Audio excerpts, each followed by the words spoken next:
La chambre d'accusation de la Cour d'appel d'Alger a confirmé cette semaine la mise sous contrôle judiciaire du PDG de Sonatrach ainsi que 4 hauts cadres de cette société publique d'hydrocarbures.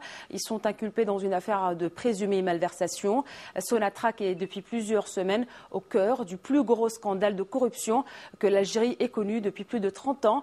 Une affaire qui a fait l'effet d'un coup de tonnerre en raison du poids de la société pétrolière dans l'économie du pays. Reportage.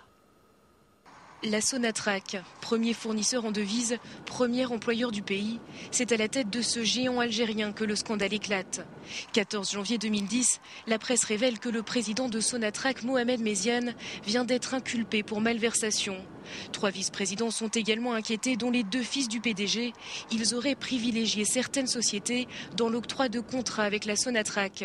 Le scandale est gigantesque, l'affaire sans précédent dans l'histoire de l'entreprise pétrolière et gazière. L'impact sera très important. C'est un impact sur l'Algérie purement et simplement parce que la Sonatrach, c'est l'Algérie. Personne à l'étranger ne connaît d'entreprise algérienne de portée internationale à part la Sonatrach. Donc la Sonatrach, c'est l'image de l'Algérie. Et lorsque la Sonatrach est touchée dans son cœur et à son sommet et à sa tête, c'est l'Algérie qui véritablement en prend un coup. L'Algérie et le pouvoir algérien.